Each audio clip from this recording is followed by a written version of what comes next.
m'appelle Jean-Luc Jaffré, je suis actuellement commerçant et je suis à une phase charnière puisque je viens de vendre mon commerce et j'envisage en priorité plutôt le rachat d'un fonds de commerce. La raison est effectivement que lorsqu'on rachète un fonds de commerce, eh bien, le démarrage est évidemment instantané, on rachète une clientèle, on rachète une connaissance métier, voilà, donc les choses sont effectivement plus sécurisantes et plus packagées et aujourd'hui c'est quelque chose que je recherche. Pour autant, ce qui se propose en fait sur le marché, on va dire, du fonds de commerce, eh bien, ce sont plutôt des entreprises qui ont des difficultés et pour être très pragmatique, eh bien, trouver une entreprise qui réussisse tout de suite à vous faire vivre, à payer vos impôts et à payer les emprunts bancaires dans leur totalité, ce sont plutôt des perles rares.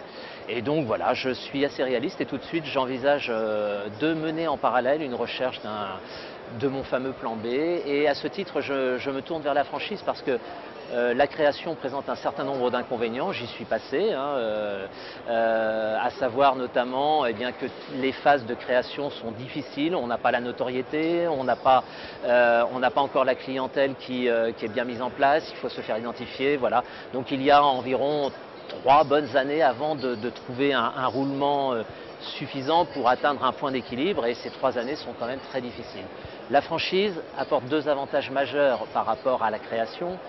C'est tout de suite vous achetez une marque, vous achetez quelque chose d'identifié sur le marché, vous n'êtes plus un inconnu, d'entrée de jeu vous avez une reconnaissance de la part du marché, du public, de la clientèle.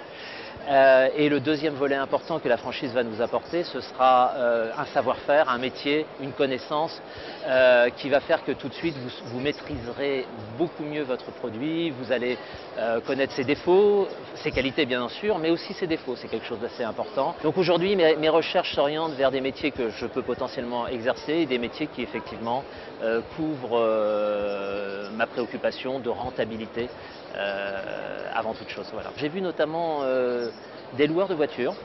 Au départ, j'imaginais déjà, bon, parce qu'on ne connaît pas le métier, qu'il fallait des fonds assez importants parce qu'il faut avoir une flotte de véhicules qui représente forcément une masse financière importante.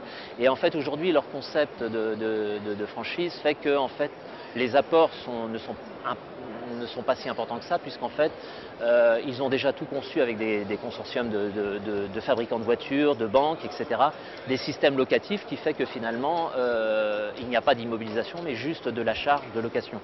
Et donc en fait, j'ai été assez surpris dans leurs abords. Effectivement, c'est bien conçu pour pouvoir s'adresser à des petits moyens, des petits budgets. Moi, j'ai réussi à développer une petite somme pour ce projet, mais ça demeure quand même très modeste par rapport à ce qu'une entreprise qui comporte 60, 80, 90 véhicules peut représenter en immobilisation financière.